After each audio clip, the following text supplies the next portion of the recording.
Bună, dragii mei! Vreau să vă vorbesc astăzi despre un subiect care face referire la ultima mea postare și anume la control, la faptul că, de fapt, noi nu putem să controlăm lucrurile. E un subiect care, cred eu, în ziua de azi merită toată atenția. Vreau să facem referire la autocontrol, adică controlul nostru asupra noastră, pe care vrem să ne-l impunem, de controlul nostru asupra celorlalți și de controlul celorlalți asupra noastră. Să începem cu controlul nostru asupra celorlalți. Sentimentul de a-i controla pe alții înseamnă exercitarea unei anumite autorități, a supraveghea, a impune propria voință, a sta tot timpul în gardă. Vrem cu orice preț ca ceilalți să facă lucrurile după dorința noastră, după bunul nostru plac, după sistemul nostru de referințe, după sistemul nostru de valori. Asta înseamnă că, de fapt, vrem să manipulăm. Noi, când vrem să controlăm, credem că deținem puterea asupra celorlalți, dar, de fapt, se va întâmpla contrariul. Acționând astfel, ne blocăm, de fapt, singuri, prin frica noastră de a avea încredere în ceilalți și de a delega sarcini care trebuie rezolvate și care de multe ori ne depășesc. Și de fapt asta nu înseamnă decât o frică în propriile noastre puteri. De ce facem asta? Facem asta pentru că am fost învățați de mici să fim controlați și să controlăm la rândul nostru. Am fost învățați de societate, de profesori, prin controlul lor, de părinți și este absolut normal să preluăm și noi acest model la nivel inconștient. De fapt, dacă stăm să ne gândim, există atât de multe cursuri și programe care ne învață cum să ne controlăm mintea, cum să ne controlăm și să ne gestionăm timpul, să fim în grafic cu deadline-urile, cum să ne controlăm emoțiile și ajungem astfel să trăim într-un carusel infernal care să ne dăm seama, fiind obosiți și frustrați, că nu putem controla nimic și pe nimeni. Noi nu putem decât să ne controlăm bunele noastre intenții și să lăsăm în grija divinității să ordoneze firesc lucrurile după voința lui, după voința Universului și nu după timpul nostru fizic, care este limitat. Este amuzant că în secolul 21, dacă tu îți controlezi mașina, știi să o conduci bine și telefonul, ai impresia că poți să-ți controlezi și viața și de fapt este exact cam invers, ele ne controlează pe noi. Am ajuns acum să facem cursuri exact pe dos, care să ne reîntoarcă la firesc. Facem cursuri de mindfulness, facem cursuri de cum să medităm, cum să ne integrăm noi în ființa noastră, lucruri care pentru strămoșii noștri, poate nu chiar părinți, dar bunici cu siguranță, deci nu de foarte mult timp, lucruri care erau absolut firești, să stea să se uite la stele, să facă o rugăciune, să se întoarcă la ei și să aibă încredere doar în divinitate și să se folosească doar de principiile acestea. Să trecem la autocontrol. Ce înseamnă autocontrolul? Autocontrolul înseamnă că noi ne cenzurăm împotriva propriilor noastre emoții, a gânduri, ne blocăm firescul, ne consumăm energia negativă, deci asta înseamnă limitare. Când vrem să stăm în niște tipare, în niște șabloane, din nevoia de autodepășire, din autosuficiență și ne creăm proprii noștri dușmani prin cei din jurul nostru. De exemplu, dăm vina și suntem foarte nervoși pe clientul care întârzie sau pe șeful care întârzie plata sau pentru că copilul nu a luat o notă la BAC așa cum ne doream noi sau soțul nu ne îndeplinește la timp sau nu și reflectă iubirea așa cum ne-o dorim noi și cum ne-am programat noi să fie toate. Dar, de fapt, acest control eu cred că nu e decât un instrument al ego-ului care eclipsează iubirea de sine.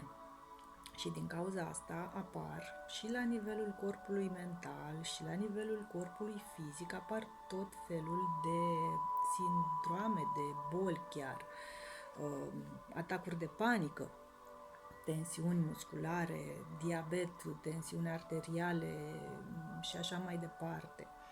Și cum am spus, în spatele acestui control, de fapt, cred că stă o frică de propria persoană. De multe ori ajungem la un punct limit în care am trăit așa o viață și ceva din exteriorul nostru, un eveniment, ne pune în gardă, ne pune să ne reconfigurăm întreaga viață, să punem stop și să o luăm de la capăt într-un alt ritm.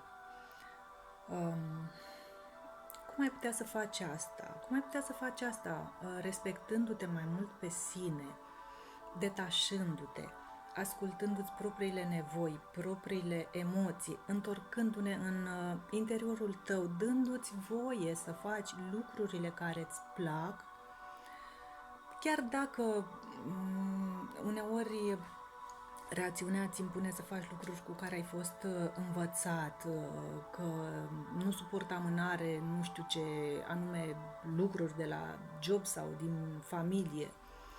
Cu cât vei învăța mai repede să scapi de acest control de sine, cu atât va fi mai ușor să faci asta și cu ceilalți. Pentru că atât timp cât tu îți vei acorda ție spațiul acesta, să te lași cumva purtat, cu atât le vei da voie mai repede și celorlalți să facă lucrurile așa cum își doresc, în ritmul lor și prin metoda, prin viziunea lor, pentru că suntem unici. Da, să vă vorbesc acum puțin de controlul celorlalți asupra noastră. Ce se întâmplă de fapt? Asta se întâmplă atunci când ne cedăm puterea. Este vorba de a nu mai permite comenzilor din exterior de atașare a punctelor de vedere, a realităților, a judecăților, a deciziilor altor persoane asupra vieții noastre. A fi în afara controlului exterior înseamnă să înlături momentele când tu ai cedat părți din tine, din sufletul tău, exteriorului, crezând că sunt mai puternice decât tine și dându-le această putere. Și de fapt să fii în afara controlului înseamnă să nu mai fii tu rezultatul, să fii tu sursa. Asta înseamnă că să poți să fii detașat, să fii un simplu observator. Știu că este destul de complicat în vremurile acestea, când suntem bombardați din toate părțile și prin toate sursele la nivel subliminal, cu tot felul de imagini și de informații. Este greu, dar nu este imposibil. Și asta depinde de noi. Este bine să rămânem informați, să nu stăm cu capul în nisip. N-avem cum. Asta nu este o soluție. Să fim informați, dar detașați, simpli observatori. Noi nu putem controla lucrurile. Noi, tot ce putem controla, așa cum am spus, este intenția noastră, focusul nostru. Focusul. Și când mă refer la asta, sunt câteva aspecte pe care le putem controla, și anume focusul și intenția noastră. La ce anume ascultăm? De la o muzică de înaltă vibrație, știri pozitive, sfaturi bune și frumoase. Ce vorbim? Cuvinte de laudă, cuvinte de recunoștință, glume, aprecieri. Ce citim? Lucruri frumoase, beletristică, lucruri spirituale, dezvoltare personală. Cu cine ne petrecem timpul? Cu persoane pozitive, cu persoane de la care putem să învățăm ceva bun, cu persoane altruiste. Și nu mă refer aici la persoane care să aibă neapărat o educație foarte elevată, să treacă prin nu știu câte școli și masterate, chiar de la persoanele simple care și-au păstrat bunul simț și spiritul integru. Tot așa trebuie să fim atenți, să ne punem intenția, focusul spre ce privim vizual. Lucruri frumoase, natură, culori, artă. Deci eu asta cred că prin toate simțurile noastre, prin auz, prin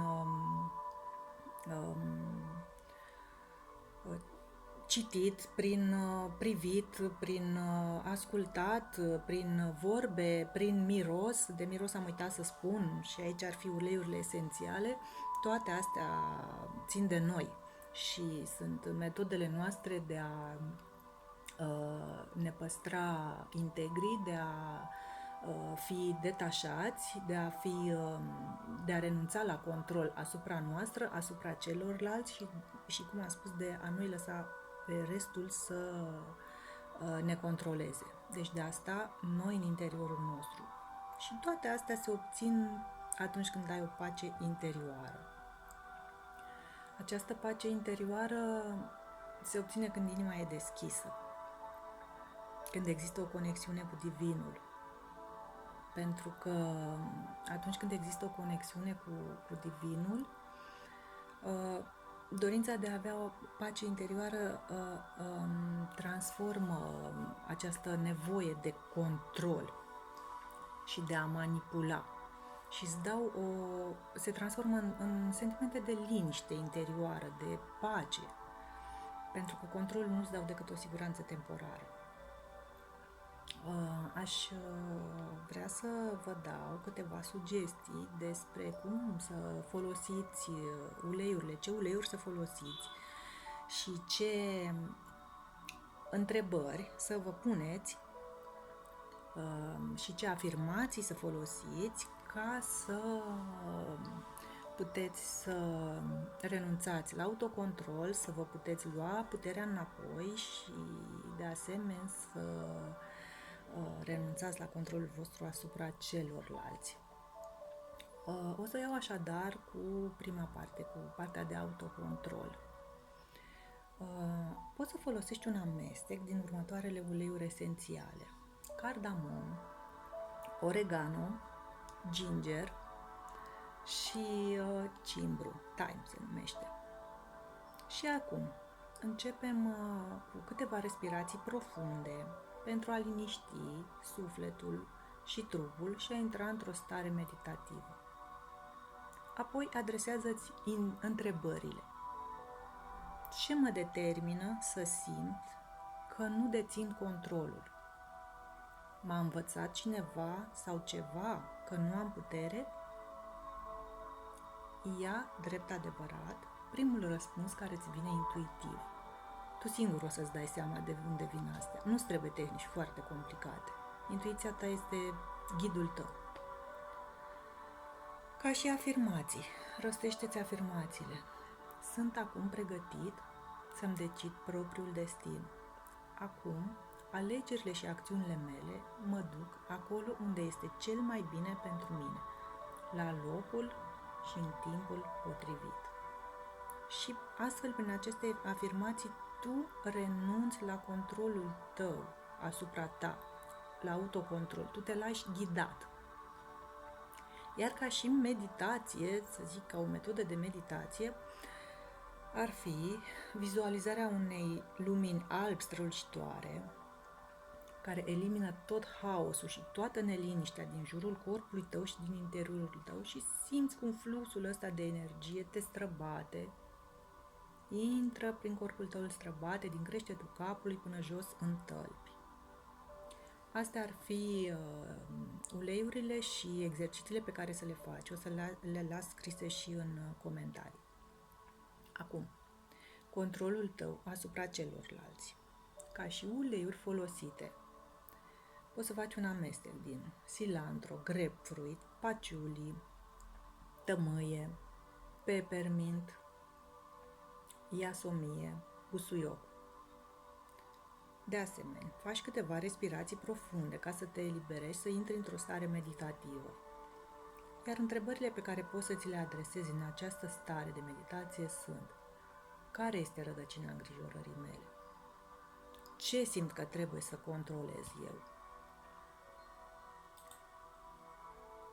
Ce îmi creează frica dacă îi las pe ceilalți să facă cum cred de cuviință? Rostește afirmațiile. Fiecare e unic și adoptă metoda potrivită pentru un rezultat pozitiv. Sunt în siguranță și iubit, am încredere să-i las pe ceilalți să acționeze fără controlul meu. Și apoi îți imaginezi că renunți la tot ce nu trebuie să duci tu, pentru că este o povară să ținem noi totul sub control. Te vizualizezi tot cum o lumină te străbate din creștet până în tălpi și tot ce țineai tu sub control se disipă. Da? Acum ar fi ultima parte, controlul celorlalți asupra ta și recăpătarea puterii interioare. Ca și uleiuri ce poți folosi: tămâie, wild orange, spearmint, rozmarin, lavandă. De asemenea, faci câteva respirații profunde, te liniștești, intri într-o stare meditativă și în această stare meditativă îți adresezi întrebările. Când mi-am cedat puterea? Cine? Ce m-a determinat să am încredere mai mult în exterior decât în propriul meu eu? Iar ca și afirmații, sunt complet detașat și în siguranță față de tot ce este în exteriorul meu.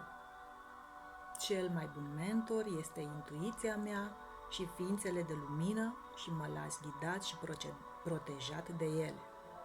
Și apoi vizualizezi o lumină puternică, strălucitoare, care te străbate din creștet până în tălpi și care formează un frumos glob de lumină care te înconjoară și te protejează și te ghidează permanent.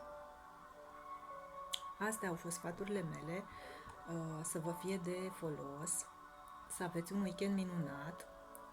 Eu zic că am reușit cât de cât să acopăr în mare și partea de uleiuri esențiale care, prin vibrația lor ridicată, sunt o punte de legătură între partea noastră emoțională, așa cum am mai spus, spirituală, și cea fizică. Deci nu vă așteptați că dacă vă dați doar cu ulei totul o să treacă. O să treacă mai ușor cu ajutorul lor, pentru că ele ne ajută să conștientizăm multe lucruri, ne ajută să vindecăm multe lucruri. Uneori se rezolvă fără să mai fie nevoie de conștientizare, într-adevăr. V-am dat și câteva sugestii referitor la partea de, cum să spun, atunci când îți pui singur întrebări, ca un fel de autoevaluare, de coaching, de psihoterapie, și asta puteți să le faceți singuri, fiecare în liniștea lui. Afirmațiile, de asemenea, eu zic că sunt foarte, foarte eficiente. Multă lume spune: ok, eu fac afirmațiile astea, dar nu cred în ele. Nu e nevoie să crezi de la început, pentru că ele intră în subconștient. E ca atunci când ți-ai antrena un mușchi, da? Te duci la sală o dată, de două ori, când mușchiul acela se conturează și are memoria lui.